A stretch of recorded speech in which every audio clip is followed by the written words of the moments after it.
evening, everyone. Welcome to the Maitland City Council meeting of February 23rd, 2026. If you would please remember to silence your devices.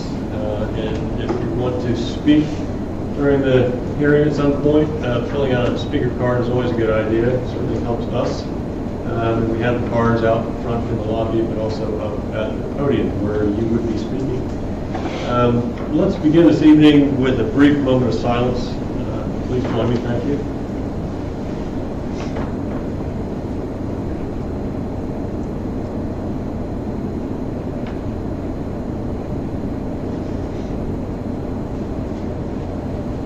Okay, thank you. If you were willing and able, please rise and join me in the Pledge of Allegiance. Pledge allegiance to the flag of the United States of America and to the republic for which it stands, one nation, under God, indivisible, with liberty and justice for all. Okay, we have a public hearing, second reading of ordinance number 1446. Lori, would you please read the title? Ordinance number 1446, an ordinance of the City of Maitland, Florida, amending the CDP, future land use element, corridor district, area of special consideration, Maitland Concourse North, Table 1.1.3.11, Maitland Concourse North, property overall land use mix, land use type, amending the residential use type to categorize existing 350 units as multifamily units and to add 85 townhomes. To the residential use type and exclude residential parking garages from floor area ratio, calculations and amending standard 1.1.3.10 to exclude residential parking garages from floor area ratio calculations and providing for an effective date. Okay, thank you, Lori. Mike Daniels, would you like to walk us through it? Sure. Good evening, Mr. Mayor and City Council. Mike Daniels with the Community Development Department, here to present staff comments regarding the comprehensive plan amendment for ordinance number 1446. The amendment is for an amendment to the Maitland Concourse North Lot 6. The applicant is Kimley Horn and Associates, with represented by Joshua Conradi. Property owner is BPL Maitland Concourse North. The property is located off of Maitland Boulevard. It's Lot 6. It's currently undeveloped. The current zoning is planned development, and the land use is basically an area of special consideration. Maitland Concourse North area of special consideration. The request is to amend the area of special consideration. The area in purple is Lot 6. It's, as you can see, it's currently undeveloped. It's surrounded by Lot 8, which is owned by the city, which is the the heavily treed area to the west of the property, and to the east of the property, northeast of the property, you have multifamily uses, and then as you get to the southeast and further to the south is where you have the commercial uses along Maitland Boulevard. And then further to the west, you have the lake area, and you have the assisted living facility to the southwest. Here's a look looking north onto the property. Again, if you look in the very right-hand corner of the screen, you can see where the existing multifamily is located. And the next slide is looking northwest, which is looking towards the lake property and the existing single-family homes to the northwest of the subject property. Obviously, there's a lot of history, with Maitland Concourse North. Initially, a CDP amendment creating the area of special consideration was done back in 2013. That was followed up by a planned development approval in 2016, which included a number of conditions of approval. And then from 2016 to 2025, lots 1, 2, 5, and 7 have been developed. Lot 8 was deeded to the city, and Lot 4 was developed, as part of road and stormwater infrastructure. what the applicant is proposing is to make changes to the comprehensive plan to add 85 townhome units on Lot 6. And as a result of that, they staged a neighborhood meeting back in April of 2025, and that they then followed up with that by submitting an amendment to the CDP, as well as a PD amendment in June of 2025. The CDP amendment was approved by the Planning and Zoning Commission in July. It was then taken to council, where it was approved on first reading and then transmitted to the state. In September of 2025, the state completed their review. They had no comments. And as a result, initially, it was placed on the agenda for an adoption hearing in November. At the time, the applicant wanted to wait and take both the comprehensive plan amendment as well as the plan development application at the same time. However, they've been going through the review on the plan development.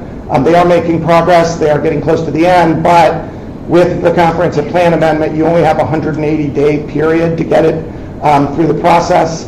So in order to do that, they're taking the comprehensive plan amendment separately and then coming back within the next few months to take the plan development, assuming the comp plan is approved. What the proposed changes to the CDP are is the language in blue was added. So for example, right now in the CDP we have up to 350 units. What they're proposing to change that to is to add up to 350 multifamily units and 85 townhome units. So the 350 units are for the apartments, as I showed in the northeastern area of the site. This would allow an additional 85 townhome units to be placed on lot 6, which had been shown previously for office uses, for 4-story office use. There aren't any other changes in terms of the square footage. The maximum square feet for all uses hasn't changed. So even though they are proposing the 85 townhome units at this site, the overall square footage of uses is not going to change. The only other change was to clarify that for residential parking garages, similar to other parking structures, they would be exempt from the 0.30 FAR, floor area ratio requirement. Again, if the comp plan amendment is approved tonight, the next steps would be moving forward with the plan development. At this point, like I mentioned, they are moving through staff review. The next step is to take that to the Development Review Committee. It would then go to the Planning Commission for review, and that'll ultimately come back to City Council for two public hearings. The next step after that would be for them to go through the site plan and townhome process, because these units are, they're proposing to have them be fee simple lots, so they would be platted. That would be the step after that, and then the remaining steps, which would be administrative, as well as the site construction permit, and then ultimately the building permits.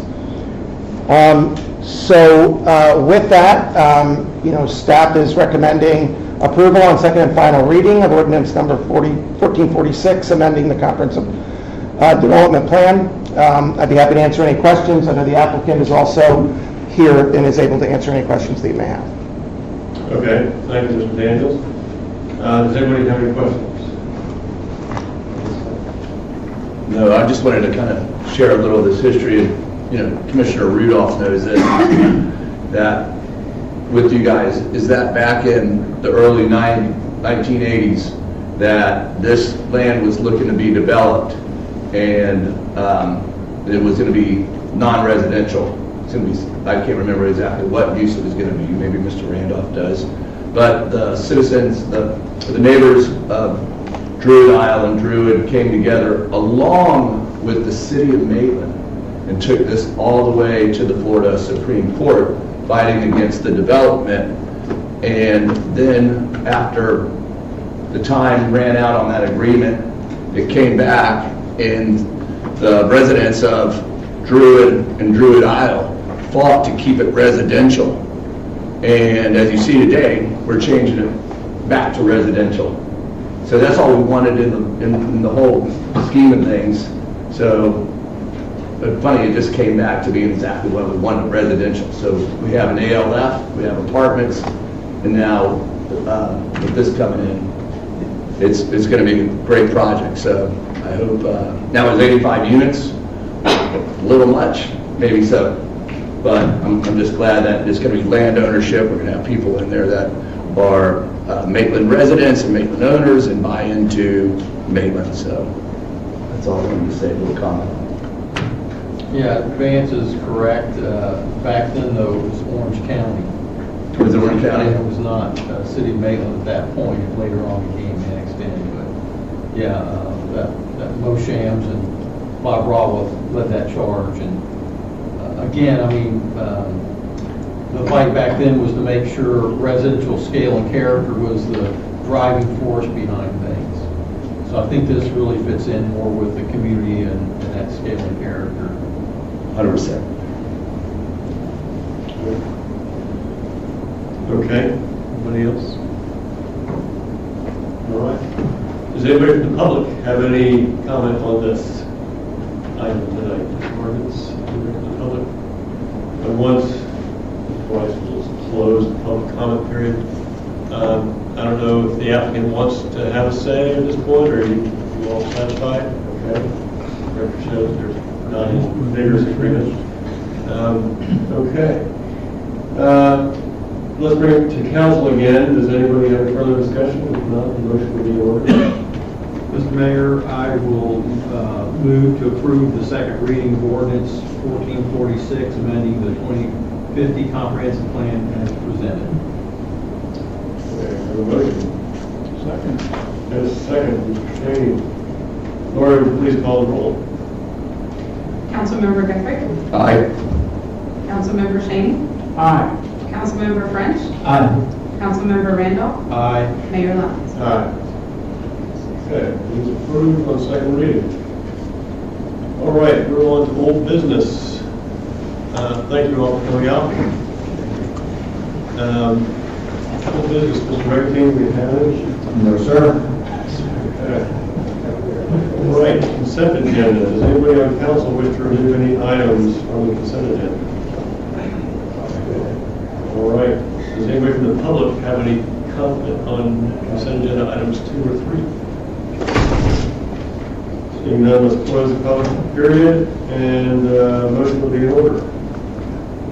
I'll make a motion to approve the consent agenda for February 23rd, 2026. Second. We have a motion and a second. Lori, will you please call the roll? Councilmember Shaney? Aye. Councilmember Randolph? Aye. Councilmember Guthrie? Aye. Councilmember French? Aye. Mayor Lyons? Aye.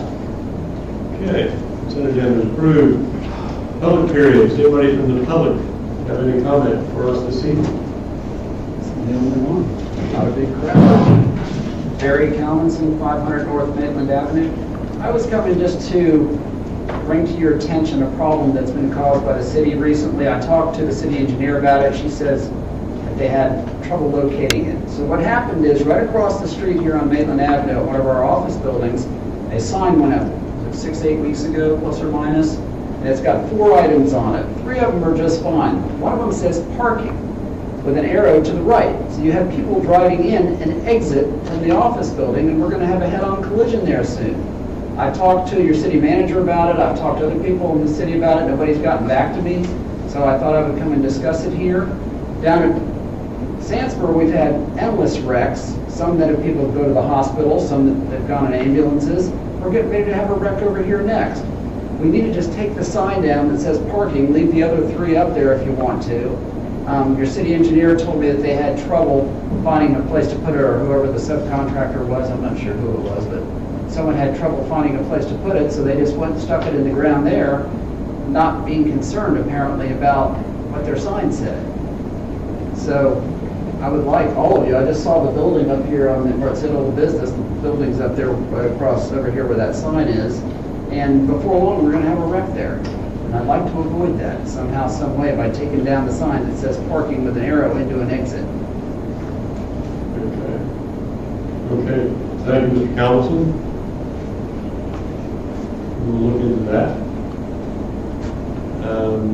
Anybody else have a comment for public this evening? I just wanted to comment, I was with Mr. Calvison one day and walked his property, and I did see that sign, and I mean, while I was walking it, a car cut through the parking lot to get to Greenwood Gardens. And they're also using it as a cut through. That's a different one. Oh, That's all that construction down there. We have endless wrecks in that parking lot these days. Is that, you're talking about Barry, talking about the 500? Yeah. No, or you, that's, No. that's And down at the Orlando Health Building down the road, that's not what I'm here to talk about tonight, but that's, Okay. You're talking about the one directly right across here, the Yes. new downtown signage, directional signage for Yes. parks. oh, Okay. yeah, now I did see that one too, and I did see a truck turn into it because it's so close to the street that people, that people think you turn there before you get to the street. So I don't know if we can back it up so it's closer to the curb, to where the streets meet. But it's a pretty new sign, so. it's been there less than 2 months, I think, plus or minus, and it's causing a lot of trouble. Okay. Anybody else? Nobody else this evening? Okay, let's close the public comment period. And so, Mark, you're aware of this sign issue? Okay, and it's, this is the new directional sign that we have. Yes, sir. Okay. All right, we will look into that. Thank you, Mr. Councilman. Decisions. We have a second reading for ordinance number 1454. Laura, would you please read the ordinance title? Ordinance number 1454, an ordinance of the city of Maitland, Florida relating to the numbering of buildings, naming and renaming of streets, amending section 5.15, building numbering and street naming of the Land Development Code, providing for general regulations of numbering of buildings and naming and renaming of streets, providing for requirements for street renamings, providing for codification, providing for severability, and providing for an effective date. Okay. Thank you, Laura.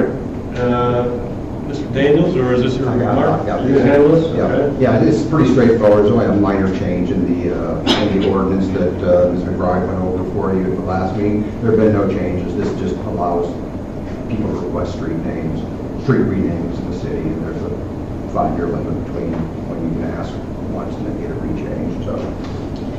Okay, yes, this is our second bite of this apple. Okay, does anybody have any questions on this? All right, let's open it up to the public. Does anybody in the public have any comment on this proposed ordinance? All right, seeing none, let's close the public comment period and back to council for further discussion, and if not, a motion will be ordered. I'll move on second reading, that we approve on second reading ordinance number 1454, amending the Land Development Code, Article 5, Section 5.15. Let's go with 1. Building numbering, street naming, and street renaming, revising criteria and definitions. Second. Okay, a motion and a second. Laura, would you please call the roll? Councilmember French. Aye. Councilmember Randolph. Aye. Councilmember Guthrie. Aye. Councilmember Shaney. Aye. Mayor Lund. Aye. Unanimously approved. Okay, we have the first reading of ordinance number 1456. Laura, would you please read that? Ordinance number 1456, an ordinance of the city of Maitland, Florida, setting forth an administrative designation consistent with the requirements of section 177.071 Florida Statutes 2025, amending the Land Development Code, section 2.5, subdivision 2.52B, site development and planning, section 6.4, subdivision, and 6.4.2, bond inspection, report and acceptance, providing for codification, severability, conflicts, and setting an effective date. Okay, thank you, Lori. And Mike, you're going to handle this one? Yes. Again, Mike Daniels, here to present staff comments. Pursuant to Senate Bill 784, which was approved in the last legislative cycle, subdivision of land or plats or replat of land now are required to be approved administratively as opposed to going through a public hearing process. As a result of that, in August of this year, the city passed a resolution stipulating that the Community Development Department is designated as the administrative authority to review and process plats, and that the city manager is responsible ultimately for approving such plats. However, we did that as a stopgap measure for us to be able to go into our ordinance, because when you have when you have a large ordinance, you have to go in and make sure you kind of find all of the various references to the public hearing process. So now we've done that, and now we're coming back with a final ordinance, kind of cementing the fact that, plats and replats are going to go through an administrative process.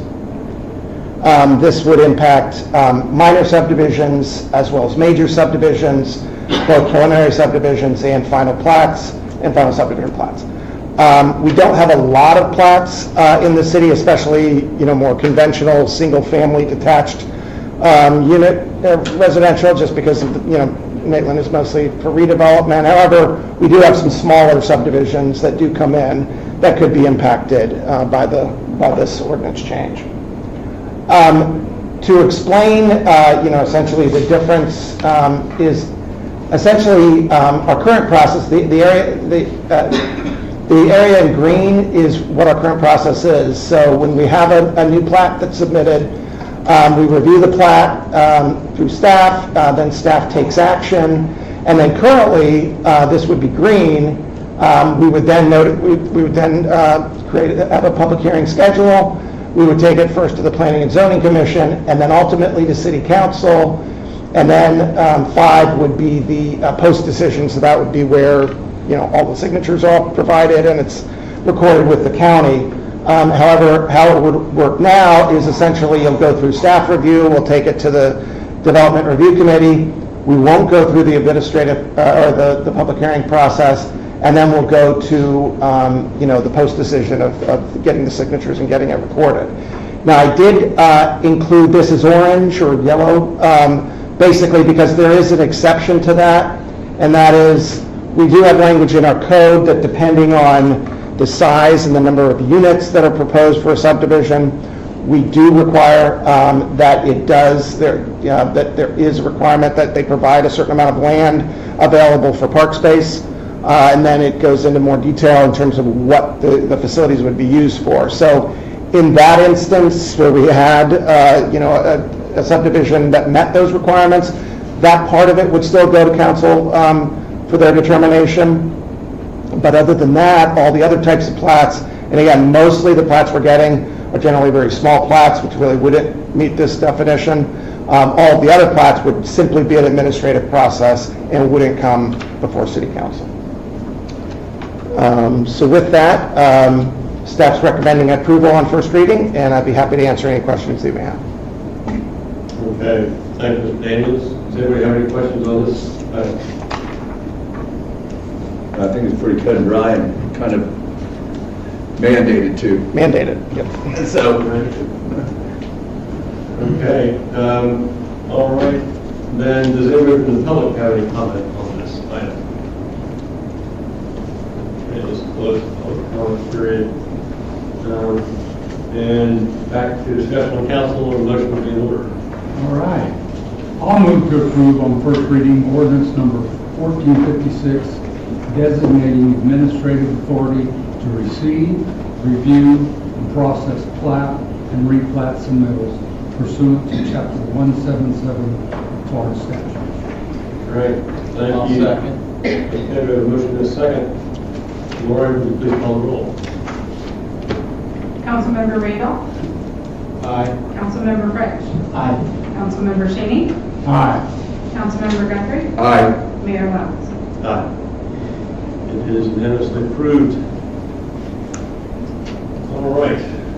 We have another item this evening to discuss. That's the Fort Maitland Historical Markers file selection. Could I, before we start, I'm doing this, I had a conversation with the city manager today. I just wanted to ask the council, if, before we review the options, if there's any reason why we might not, why we would want to depart from this design of the signs that we have now, which are in the list of options here. So it's something to consider. The option that you'll be seeing, it's called Georgia, is the current style with, I think it's navy blue and white letter and no rail, the rail being the white outline. So when you look at these, keep in mind when you see Georgia that that's what we have now, and just to keep that issue in mind, whether we want to have more than one style of sign in the park area. Thank you. Okay, Shannon? Thank you, Mayor. Let's do this. Shannon Lewis, Assistant City Manager. So based on our previous discussions, I thought I would throw a few slides up here to make it a little bit easier instead of trying to look at everything in your packet. So what you see before you are the existing signs in Lake Lily Park. And it may be a little hard to tell from where you are, but those are dark blue, navy blue with white lettering. Those are the Florida Historic Resource signs on the top two and the bottom left. The two that you see on the bottom right are the more interactive signs, explanatory signs that are within the park right now. So as we have the conversation, at least you know what's there now. And really, to Councilmember French's point, the recommendations that you'll hear from staff tonight are to take one of two options. You certainly can do whatever you would like, but one would be to match the existing signs that you see here, and the other would be to consider looking at something similar to the original sign, which would be, I believe that's white with black lettering, that you see from, I think this picture was in 2005. Looks like green lettering. Would you be able to match the alley? That's the original now. That's the original. So you have 6 different signs in your packet based upon previous discussion. These were the 2 that council brought up the most. The Georgia sign is the one that the state of Florida uses for its historic markers, as well as several other states throughout the country. The revised Ohio is another sign that was brought up. The dimensions that you see below were based upon recommendations from the sign manufacturer, the maximum number of characters per side, as well as the estimated cost for the manufacturing and shipping of the sign. So $3,850, $3,900, relatively close. I know you won't be able to see this from here. These are all of your color options. Again, what we would recommend if you're staying with the signs that are there now is to consider the navy sign with the white lettering, or if you go with the previous sign, a white sign with the black lettering. Those are just 2 examples from the company that you see to the top right. And then finally, they will ask for a rail design. The image on your left has no rail, so basically it's all painted the same color. That's what's in the park now. The high rail has just the rectangular border, and then the full rail has both the cap and the rail around the side all the way to the top. So those are the 3 styles that we would need to pick from. And then finally, these are just examples similar to signs we have at Lake Lily now. So for the historic marker sign, what we would be asking you tonight is to select the sign shape and any colors that you wish to see for both the background of the marker, the lettering, and the rail. And then also with regards to the descriptive sign, to clarify the images that council wants to see on that sign. Previously, you mentioned the original photograph from when the sign was erected in 1935, as well as some type of map of the state of Florida, and particularly this area that would depict the forts from this time. So with that, I'm happy to answer any questions. I did find out from the manufacturer they're at a 6-month manufacturing time frame right now. Okay, thank you, Shannon. It sounds like Councilman French's idea is probably a good one. I mean, the colors are already picked for the park, and the sign shape. I mean, it seems to me that we probably want to stick with what's consistent there. So that would be Georgia with navy blue and white lettering, or aluminum lettering, or what are they? White. So it's white lettering, it's 5/8 of an inch in size, and obviously we would have the city seal at the top. We would not be able to utilize the Florida logo there at the top for their historic program.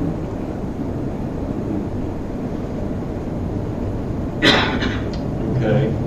And so the question, I guess, for us is not only that, but what size? So in the packet, there's a choice between 30 by 42 or 36 by 24. So, yeah, based upon discussions with the manufacturer, they'd recommend a 30 by 42. Okay. Good. That gives us a few more characters to play with. And they also help with design, so if they see when they lay it out that they need more spacing, there is one larger sign for the Georgia that we could go to.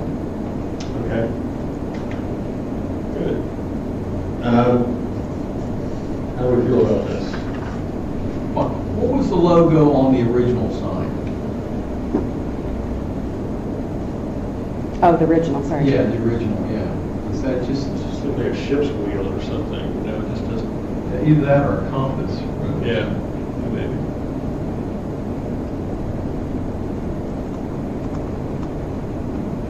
But we don't, doesn't have any, symbolic meaning to us, yeah. I'm fine with the same color and style that's there in the park. It makes it consistent. okay. I am as well.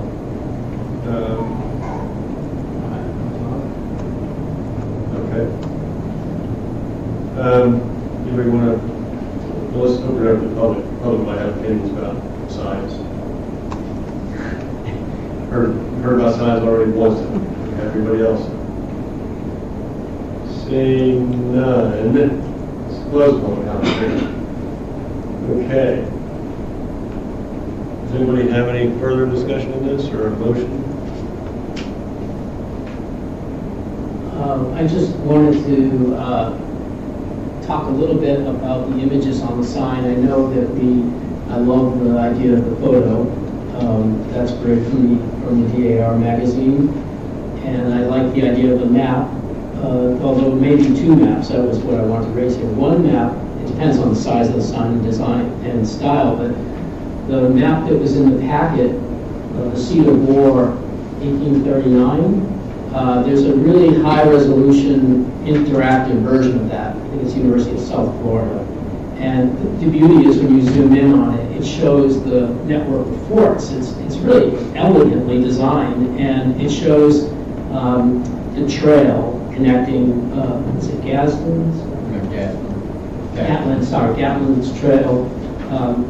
It has a lot of what I think we would want to show. We wanted to put Fort Maitland in the context of its time, not standing out here alone, but connected with Fort Christmas and all the other forts in the area. And of course, you just have to decide how wide you want to draw the box around that.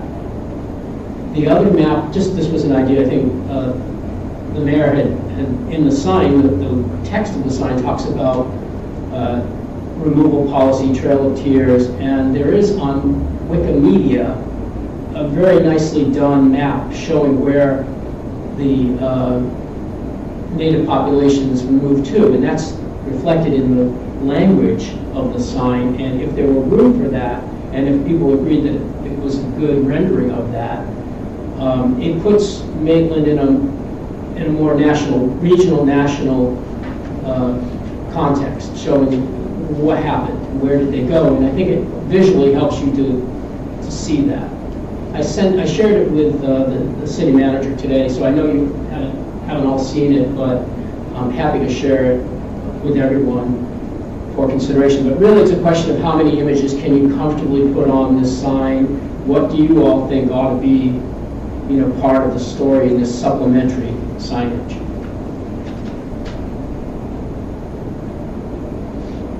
Certainly, I think from that perspective, the map that I had submitted was the full state, and that was really to give a breadth of where all the forts were at.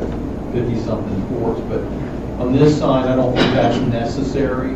I like the fact that we're connecting the dots in central Florida, so where we're standing today, people can see the connectivity between Mellonville, Gatlin, and then the adjacent forts that were established as well in that network.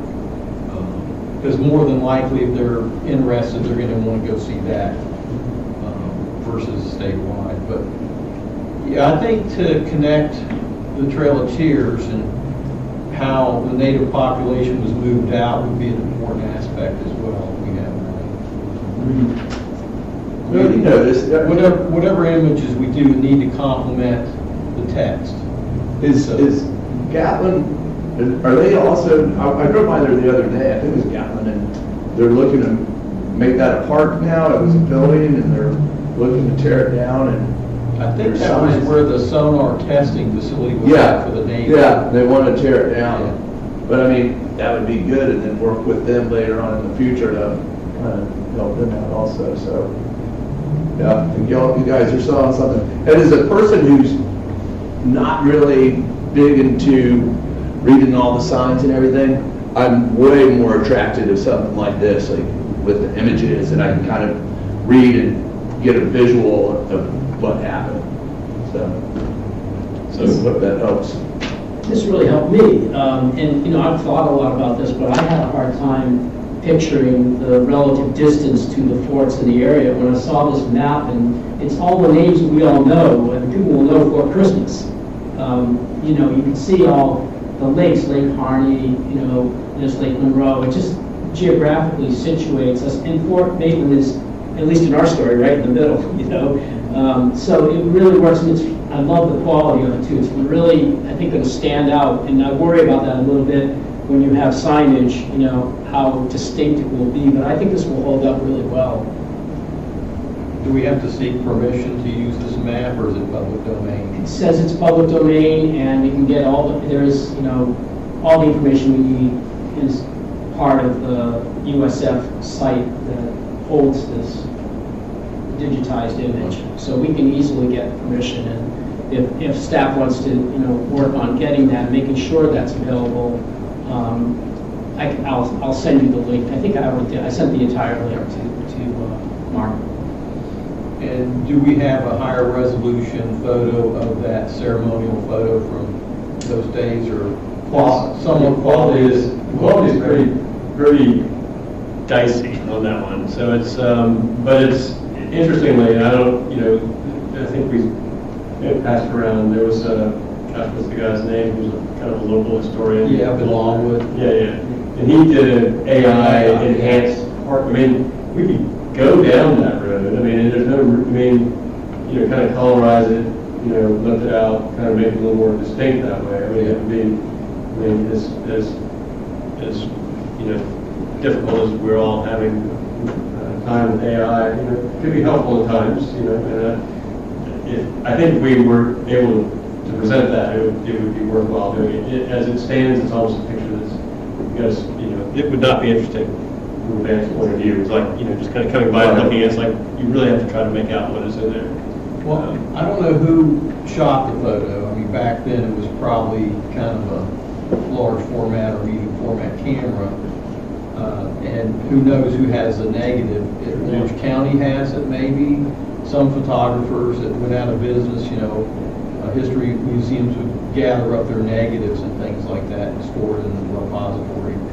So I'm not sure if that's something that exists today or not.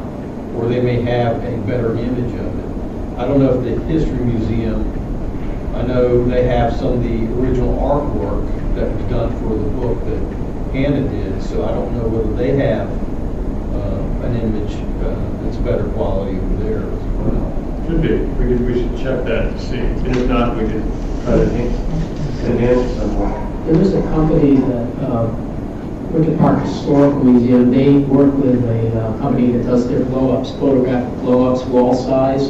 Very, very talented, and I don't know whether they could work with this and clean it up a little. It does lighten up a bit from what you see. Just using very simple, like Photoshop tools, it's a little better, but agreed, it isn't really a of the quality that will hold up. But I wonder if some of the folks who specialize in this for museums, and I have the contact name for that person I can share as well, they work all the time with Winter Park to do their exhibits, including outdoor exhibits. You know, outside in the Central Park where they have the column with all the photographs, this is the same company that did that. And so they might be able to, enhance this tastefully so it doesn't look, too cartoonish or whatever. I mean, I know it can be done well, but the AI that he did on the website, I didn't really like that too much. So I think that, so as far as the plaque that would stand beside or near this more vertical one, as we're talking about it tonight, there are two distinct stories. One is, the story of, the unveiling of the thing and how it was all discovered and Professor Hannah's work. That's one issue, and and the other issue is we're just talking about is like the Trail of Tears and where people went from here, and that's like completely thematically different. And I don't know if they could both fit on the same. If they could both fit on the same side without being confusing or too busy, that'd be great. We could consider doing two, but then you're kind of eating up a lot of park space. Because I think it does deserve its own sign. And to that end, I mean, so we gave the suggested language out to Mississippi's. I sent it to the Seminoles as well, and I sent it to the people in Brackettville, Texas as well. So that's part of that diaspora that came out of this. And I got a response. I haven't heard from anybody else yet, although the Mississippi said they were supposed to be done with it last week. But I did hear from I think it's the Seminole Indian Scout Cemetery Association in Brackettville, Texas. And they were very happy with, being included in review and very happy with the text. And the only suggestion they had, I think we had black communities referenced once or twice, and they wanted to be known as Black Seminoles. So I mean, that was the only change, was to highlight that part of it. So they were very excited about participating as well. So that that is part of the diaspora. What happened here. That you kind of go from here to Oklahoma, and go from here to South Florida, and you also go from Oklahoma to Mexico and Texas. So that's a story that will take a few words and pictures. I'm not sure it'll fit on the same thing. I think one way to think about this is that we could become a real site of importance to someone telling the story, this story. And if you move that Coquina monument back into the park property and had a walk around, you could have two signs. I mean, it would be, if you think of this as people coming back here and connecting through this site, and it's not a story that's very well known, and it adds to the multi-layered history of this area. But we do have the other Coquina, which is part of that story. Could it be moved from the West Cove to across the street to where it really probably belongs on city property, and then just have a walk around it? Something to think about. Right. And then the second sign doesn't have to be as big as the first one. It could be specific, or maybe they are. Maybe they're equally. Turn my mic off. You can think of them. The signs don't have to be shaped exactly the same. If you needed less space to tell one or a different style for them, they'd be the same style in terms of their look and feel, but in terms of shape, maybe given what you have to present on it. I don't know whether you would choose. Maybe by dividing them, you could have two of the rectangular one there at the left top. That might work for the same for both, but it would open up a little more interpretive space. Right. Well, I guess for tonight, I mean, this will take less time. This will take less time, and really what staff is interested in is understanding those images that are important for the city council to have included. Then we can take the text that you've already drafted with those images, work with the designer, and we can bring back a proof. And what we would anticipate doing is that whatever signage we use here, since we know we will have some signs that need to be replaced in the park, that we would use a consistent theme for that as well. So if there's any other images that you think are very important to have shown, that's really what we're asking tonight so that we can begin to develop the proofs. Well, I have Definitely a few less than ideas 6 of months. that front, I'm sure others do as well. We can kind of provide those images in the next coming days and start thinking about that. That would be great. But for tonight, I guess if we want to figure out what, do we want Old Georgia, do we want the color, do we want, that's the decision. Yeah, that's a time-sensitive decision. Right. Yeah, I'll make a motion that we use the old Georgia exactly how it is in the park today, dark blue with white lettering. Second. Motion is second. Lori, would you please call the roll? Councilmember Guthrie, Aye. Councilmember Shaney, Aye. Councilmember Frank, Aye. Councilmember Randolph, Aye. Mayor Lambert. Aye. Okay. Listen, I think that's great because, we invested in a new park, so put in, keep this fresh too. So, good job, guys.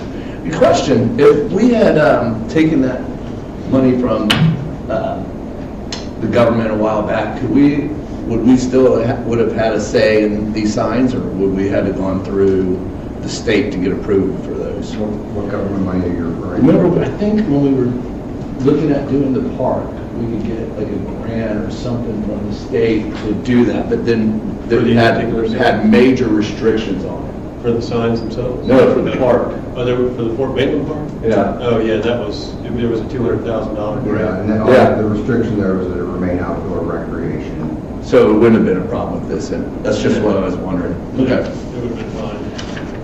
Okay. Reports, Mr. City Attorney. Nothing to me, Mayor. Okay. We had good news from that corner last time. What said the legislature had decided not to do all kinds of horrible things. Well, on Friday, the House passed a 10-year phase-out of ad valorem taxes, but that was the House, and the expectation is the Senate's not going to be on the same page, so if anything moves, it's going to have to have a lot of reconciliation. All right. And is there any idea that'll happen in this session, or is it going to be a special session, or? There was no direction on that, other than the House, than the Speaker saying that it could be either of those options.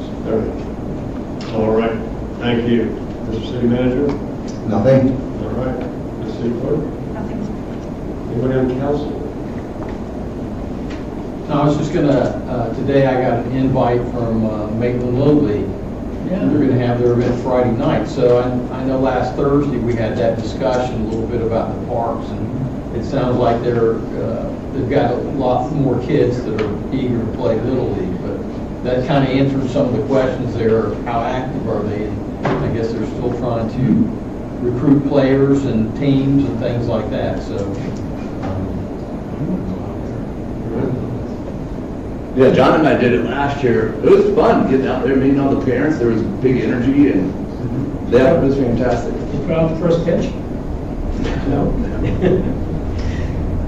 I just wanted to say how much I enjoyed Maitland's Community Cleanup Day. Dr. Jory Henley did a great job, and her team. There were 15 of us doing shoreline cleanup, and it was a lot of fun with the grapple giveaways.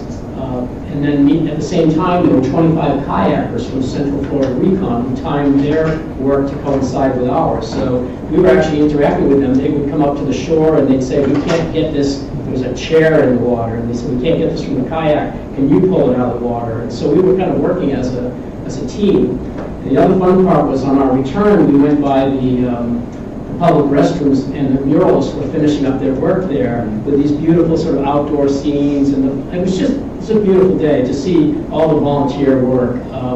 It just felt like, a great display of civic pride and volunteerism and community spirit. So I just want to congratulate everyone from the city who helped with that. I was working with Jory particularly, but I know there were a lot of other people down at the other tables too.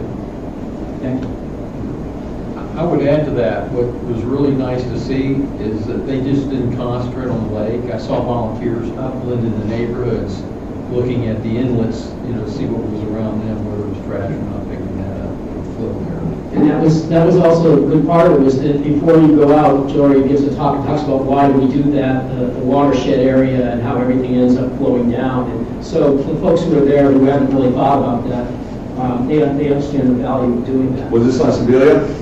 Yes, Did you happen to go down and see the water go? Was that empty? They cleaned that out? I did not go there. Okay. Yeah. Talk about the drain well? Yeah, it's called water good. It's a big, where the drain comes out, storm water comes out from the county pipe. It's usually pretty bad down Yeah, there. weird, yeah. Yeah. They'll say they got 256 pounds of trash out of there, according to their report. 25 volunteers on the kayaks, 256 pounds. We did not get as much. It was pretty clean, really. I mean, from my perspective, I was very impressed. I mean, you don't want to not find anything because, you kind of... Well, they have wet trash too. They have the wet, exactly, it's heavier, exactly. Yeah, I do. So on Thursday, I heard about this letter, and I was like, and I got home and I read the letter. And listen, I'm the kind of person, I'll call it as it is. When the city's wrong, I'll say the city's wrong. But when I read this, I started thinking that, we've communicated this over and over and over again. The city's done its due diligence on getting this out. I mean, Excuse me, Vance, could you clarify which letter? oh, the letter, I'm sorry, to council, thank you, sorry, about the library and what's going to become of it, and the talk of it becoming a museum. And it was about a year and a half ago, 2 years ago, that we finalized that. And I think that was the big concern, and everybody's like, what are you going to do, what are you going to do? And we put it out there that, nothing's been done. It's for a future council to decide on. And there is no, and Mark, am I wrong on this statement? But we don't have a plan for it right now, right? This moment. Not a settled plan, no. No, and that's been put out there. And in fact, you know what I did? I put it out and I Googled it, like what's happening with the old Maitland Library. And I got all the answers. It's out there, just so everybody knows. And it talks about how we didn't put anything on it, and it's just there for the future, future council to decide on. So I just had to stick up for the city on this one and say the city has done a good job in the past of saying what's happening with that, because that was, and John, you were here, I mean, that was the number one question, right? That's the number one concern everybody wanted to know. So we put some money aside and we said, let them in the future figure it out. Because we still have, John and I will be gone because we still have to transfer everything over. So why are we going to tie the hands of future people? Something could pop up that we're not, really ready for or expected, and the use can come up for it at that time. So I will add though, we have a heritage land ordinance and resolution. And there are certain properties in the city that are designated under that, which includes the library, and it's under cultural historical, just like the art center is. So whatever goes in there has to match that use. Right. That's been designated through the city. And so my proponent, I'm a proponent of it being the new museum. Oh, yeah. The old museum is outlived its life, and there's no more space for them to do it. If we want them to properly program the story of Maitland, they're going to need more space. So I think this is a logical progression for the library being a historical facility. But that was a good point. I'm glad you brought that up, because I did bring that up. And that's exactly right. You can't go and put a skating rink in there. You can't go and make this for private use. It has to match exactly what it is.